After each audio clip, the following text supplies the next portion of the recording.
Hello students, welcome back. Students, today we are going to discuss applications of Nernst equation. And the first application of Nernst equation is to determine, so first application is to determine cell potential.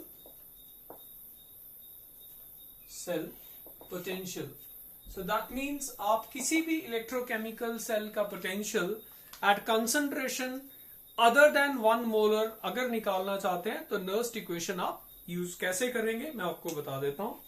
Now students से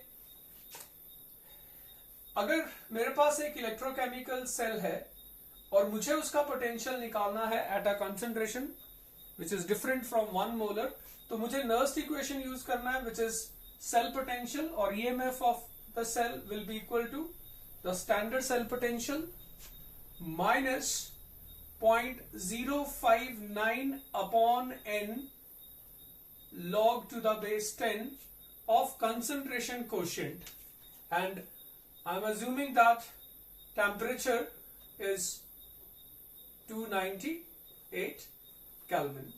So at this temperature Nernst equation is simplified and we get this result. Now इसमें ये जो electrochemical cell का potential standard conditions में है students, this will be the reduction potential of the cathode minus standard reduction potential of anode, उनका difference होगा. N will be the number of electrons that are exchanged between the cathode and electrodes and Q is the concentration quotient. So कैसे apply करना है मैं आपको बता देता हूं.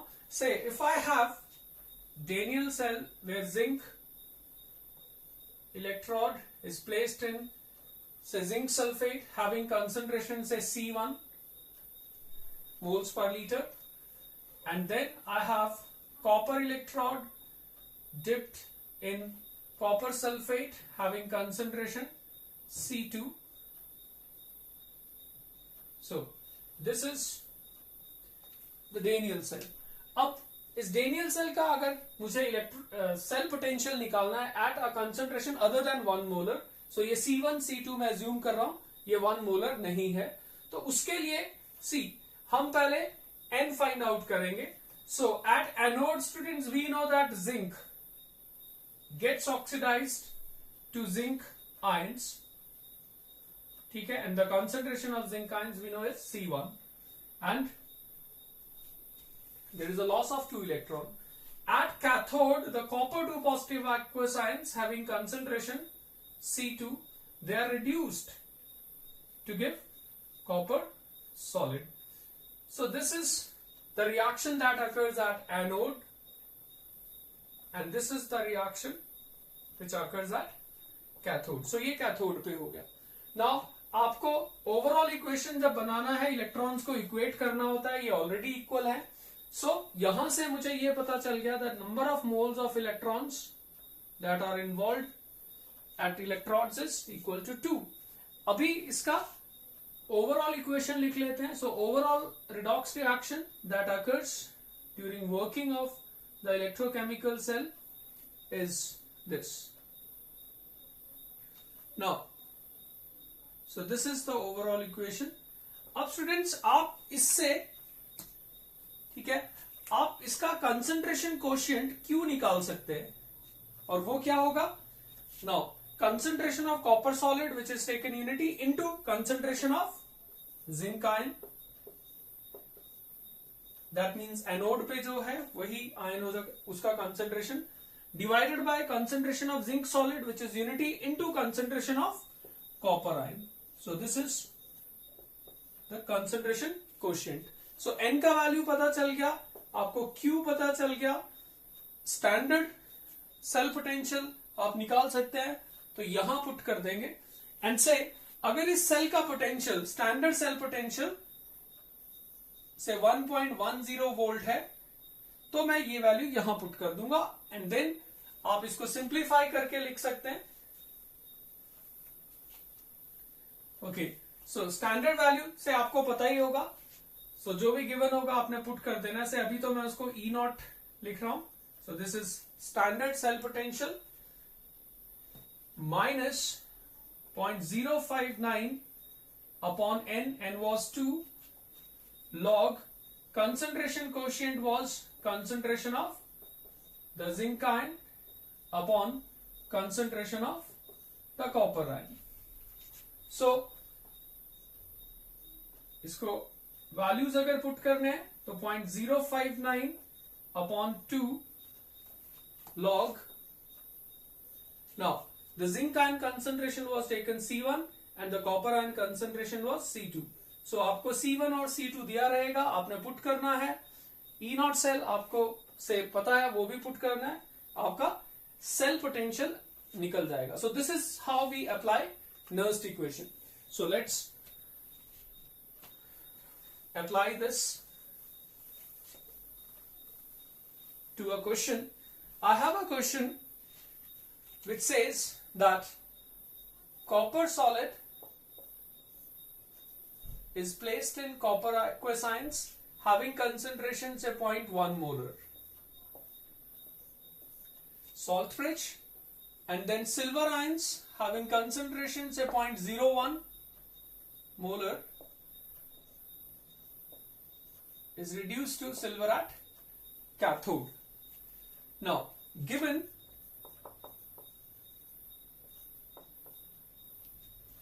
the standard reduction potential of silver electrode as 0.80 volt and standard reduction potential of copper electrode as 0.34 volts, and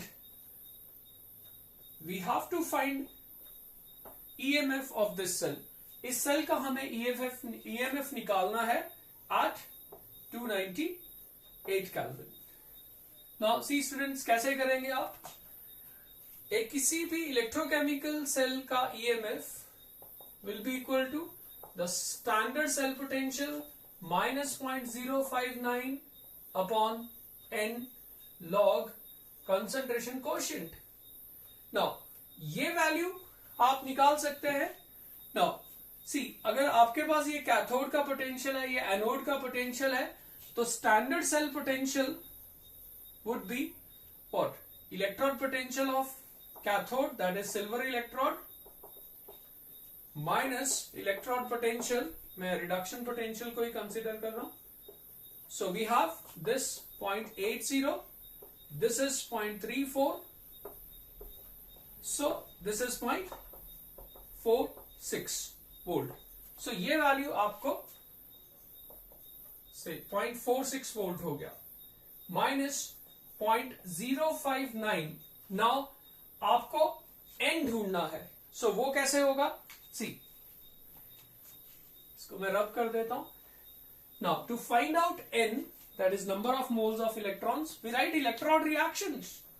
now at anode we have copper solid getting oxidized to copper ions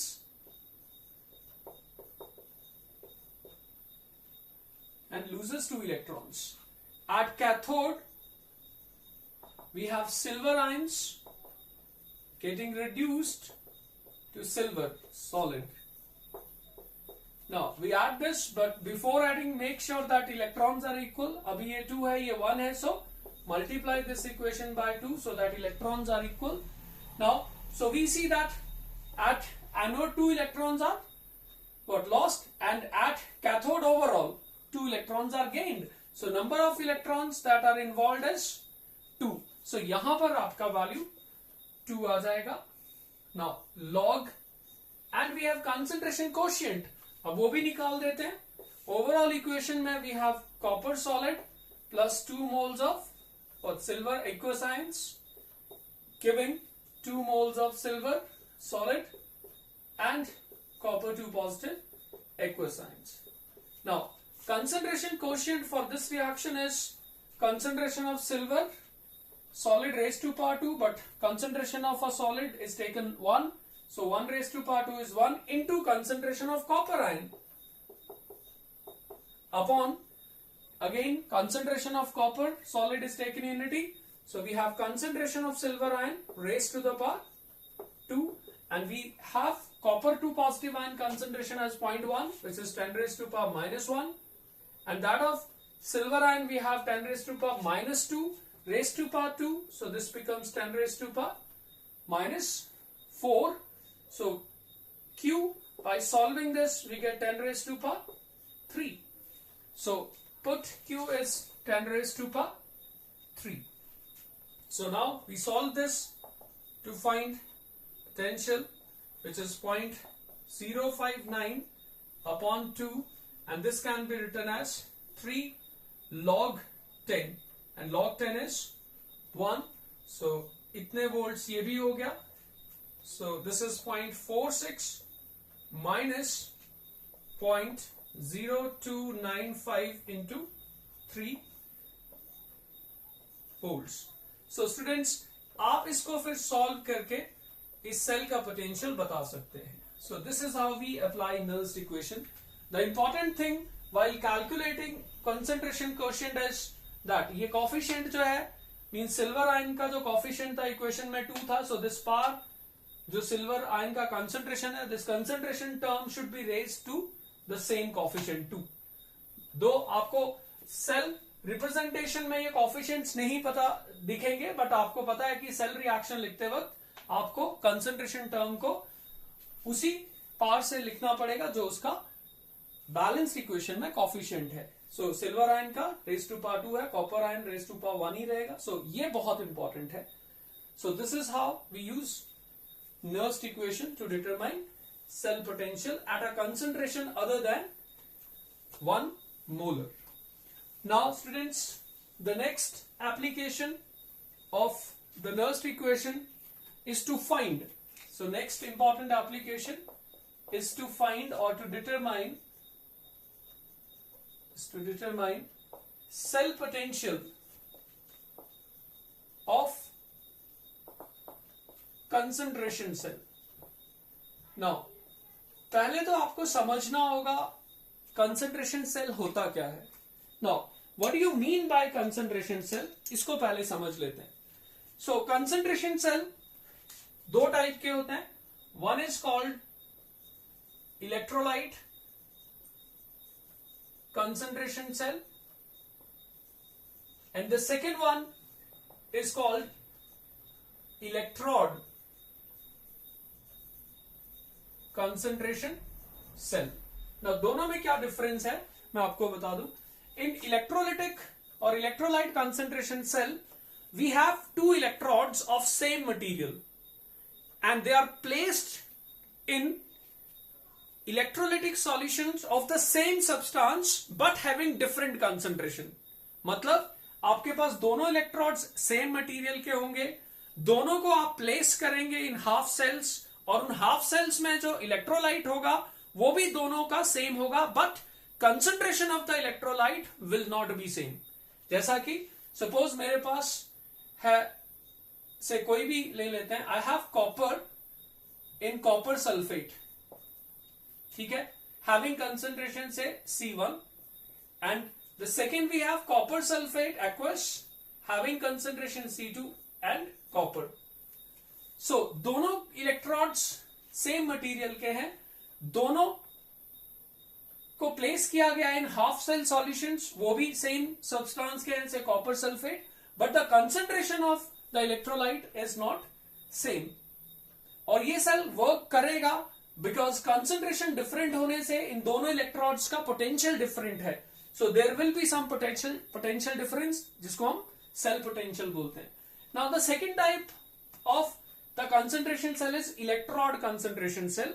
Here we use two electrodes, ठीक है, of same material having different concentrations, and they are placed in an electrolytic solution having again same concentration. So यहां पर क्या होगा, electrodes are of different concentration. जैसे suppose मैं आपको एक एग्जांपल बताता हूं. I have platinized hydrogen electrode where hydrogen is at, say, pressure P1 atmosphere,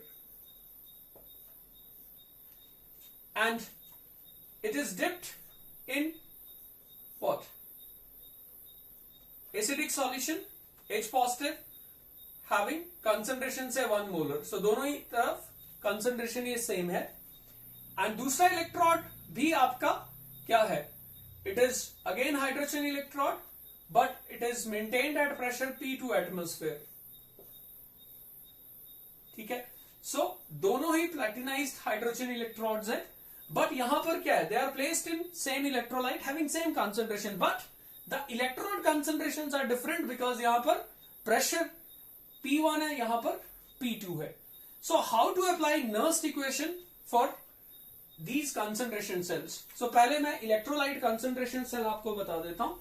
now in this electrolyte concentration cell at anode, see what happens is at anode copper solid gives copper 2 positive ions having concentration say C1, so ये हो गया। now at cathode the copper 2 positive ions having concentration C2 are reduced to give copper solid. So now number of moles of electrons involved हो गया 2, and जब आप इसका overall equation लिखेंगे, सी आपका कॉपर सॉलिड सेम मटेरियल के हैं तो वो तो कैंसिल हो गया। So we have copper 2 positive ions having concentration C2 giving copper 2 positive ions having concentration C1। इनको आप कैंसिल नहीं करना because concentrations are different. So for this Q is what? Concentration of copper ion, that is C1, and divided by concentration of copper ions having concentration C2. So ये आपका N आ गया, ये आपका Q आ गया। अब आप नर्स्ट इक्वेशन यूज करेंगे। So for this electrolyte concentration cell, now see what is cell potential? We know it is equal to standard cell potential minus 0.059 upon n log of concentration quotient. Now the standard cell potential of an electrode concentration cell or electrolyte concentration will be 0. क्यों? क्योंकि दोनों electrode same material के हैं। सो जितना standard potential इस electrode का है उतना ही स्टैंडर्ड पोटेंशियल इस इलेक्ट्रोड का भी होगा। सो दोनों के स्टैंडर्ड कंडीशंस में तो पोटेंशियल सेम ही होंगे because when measured under standard conditions electrode same material के होने से पोटेंशियल भी सेम होगा। तो under standard condition this will be 0 minus 0.059 upon n is say 2 log, and we have C1 upon C2, or we can write this as 0.059 upon 2 log C2 upon C1। ऐसा करने से आपका ये -1 minus minus plus हो गया। सो इस तरह से मैंने इसको चेंज कर दिया।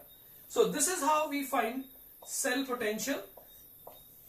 नाउ एक बात क्लियर है स्टूडेंट्स, किसी भी इलेक्ट्रोलाइटिक कंसंट्रेशन सेल में सेल पोटेंशियल अब पॉजिटिव आना चाहिए, और ये पॉजिटिव तभी आएगा जब ये लॉग टर्म पॉजिटिव है, और लॉग टर्म पॉजिटिव तभी आएगा when C2 is greater than C1। So cell potential positive आएगा तो सेल फिजिबल होगा, मींस गिवन डायरेक्शन में वर्क करेगा। इन केस अगर आपका C1 और C2 कंपेयर करेंगे and C2 is less than C1, so cell potential negative आएगा, which means the cell will not work in the given direction but will work in opposite direction। so ये हो गया आपका concentration cell का कैसे potential निकाला जाता है। now एक और concentration cell है जिसको हमने कहा what? electrode concentration cell, जिसमें से मेरे पास platinized hydrogen electrode है at pressure P1 atmosphere, ठीक है, and it is placed in H positive ions having concentration say कोई भी ले लेते हैं, ठीक है। Now salt bridge, then again I have a platinised hydrogen electrode placed in acidic solution of same concentration. So ये दोनों सेम कंसंट्रेशन के, but the pressure is say P2 atmosphere. सो ये है। सो ये भी एक सेल है जिसका पोटेंशियल कैसे निकालेंगे आप। So it is equal to what? Standard cell potential -0.059 upon n log concentration quotient. Now ये वैल्यू तो आपका 0 ही होगा क्योंकि दोनों इलेक्ट्रोड सेम मटेरियल के हैं। सो -0.059 अपॉन n log Q, और वी कैन सिंप्लीफाई, चलो इतना लिख लेते हैं, log Q। अभी आपको Q और N निकालना है। सो N तो एज यूजुअल सी, जब एनोड पे रिएक्शन होगा, हाइड्रोजन जो कि P1 प्रेशर है will be oxidized to H positive ions. At cathode, H positive ions are reduced to hydrogen having concentration what? P2. So N is 2. N तो लग गया पता, 2 है। Now ओवरऑल जब आप ऐड करेंगे, सी ये कैंसिल हो जाएंगे क्योंकि कंसंट्रेशन सेम है। So we have hydrogen gas जिसका P1 था pressure, changing into hydrogen having pressure P2। So Q will be P2 by P1। सो आप यहां पर P2 अपॉन P1 लिख दो।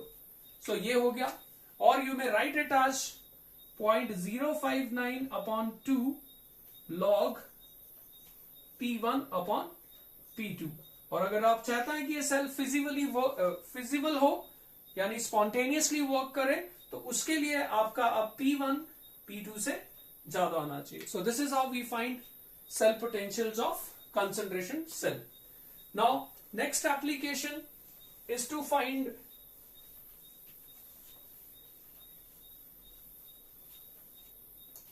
Equilibrium constant. आप इक्विलिब्रियम कांस्टेंट कैसे डिटरमाइन करेंगे? ठीक है, नाउ लिसन स्टूडेंट्स केयरफुली। आपके पास कोई भी सेल है, ठीक है, तो उसका आप हाफ सेल का पोटेंशियल कैसे निकालते हैं? It is equal to E not value -0.059 upon n log, ये आपने पहले भी किया था, और we can write it as 0.059 upon n, इसको पॉजिटिव कर देता हूं, log 1 अपॉन, सो पॉजिटिव कर दिया तो ये टर्म ऊपर चला गया, सो ये हो गया। नाउ ये स्टैंडर्ड वैल्यू, ये फिक्स्ड है, तो ये चेंज होगा depending upon concentration of the metal ion. Now students, say मेरे पास डेनियल सेल है जिसमें जिंक 2 पॉजिटिव एक्वस में चेंज होगा in copper ions from the aqueous solutions are reduced to copper solid. So ये है आपके पास। नाउ जब ये सेल वर्क करता है, आपको पता है एनोड हाफ में जिंक आयन कंसंट्रेशन क्या होगा? बढ़ेगा, because zinc is getting oxidised to zinc ion. जबकि कैथोड में copper ions are reduced to copper, so इधर क्या होगा? कॉपर आयन कंसंट्रेशन डिक्रीज होगा। नाउ यू सी, इस रिजल्ट को देखो, अगर जिंक आयन कंसंट्रेशन बढ़ेगा, ठीक है, तो जो आपका रिडक्शन पोटेंशियल है एनोड का, वो भी बढ़ेगा। So what happens is that reduction potential of zinc electrode, क्योंकि ये बढ़ रहा है, ये भी बढ़ेगा, ठीक है। ओरिजिनली जिंक इलेक्ट्रोड नेगेटिव है, यानी लो पोटेंशियल पे था, ये पॉजिटिव है, दैट मींस हाई पोटेंशियल पे है। बट जैसे जैसे जिंक आयन का कंसंट्रेशन बढ़ेगा, तो ये जो पोटेंशियल है, जो पहले लो था, तभी मैंने उसको नेगेटिव चार्ज दिया है, सो अब वो बढ़ेगा। एंड यहां पर कॉपर आयन कंसंट्रेशन घटेगा, तो what happens is that reduction potential of copper electrode ये डिक्रीज करेगा, विच मीन्स पहले आप ये कह सकते हो दैट अगर मैं इलेक्ट्रॉन पोटेंशियल को with the progress of reaction plot करूं, तो एनोड और कैथोड के रिडक्शन पोटेंशियल में बहुत डिफरेंस था। कैथोड का बहुत हाई था, एनोड का बहुत लो था। बट एनोड का पोटेंशियल बढ़ना शुरू हो जाएगा, कैथोड का घटना शुरू हो जाएगा, और एक स्टेज आएगी जब दोनों इक्वल हो जाएंगे। एंड देन आपका, सो एट दिस स्टेज आपका, क्योंकि दोनों पोटेंशियल्स जब सेम हो जाएंगे तो दोनों रॉड्स के बीच में पोटेंशियल डिफरेंस 0 होगा. सो इस पॉइंट पे सेल पोटेंशियल 0 हो जाएगा एंड वी से सिस्टम हैज अटेन्ड इक्विलिब्रियम. इसका मतलब the Q value becomes equal to K. So at equilibrium, cell potential becomes 0 and Q becomes equal to K. अब इसको आप नर्स्ट इक्वेशन में पुट करो तो वैल्यू ऑफ K आ सकता है. So एक बात यहां से क्लियर हो गया that an electrochemical cell stops working after some time. कोई भी इलेक्ट्रोकेमिकल सेल कुछ टाइम के बाद काम करना बंद कर देता है. क्यों? बिकॉज जब वो कंटिन्यूसली काम कर रहा है तो एक स्टेज आएगा when the electrode potentials of the two electrodes which constitute an electrochemical cell they become equal, cell potential becomes 0, यानी वो काम करना बंद कर देगा. So आपका नर्स्ट इक्वेशन जो था सेल के लिए, it is equal to standard cell potential minus से पॉइंट या पूरा लिखता हूं, so it is 2.303 RT n F log Q. Now at equilibrium आपका E सेल 0 हो जाएगा.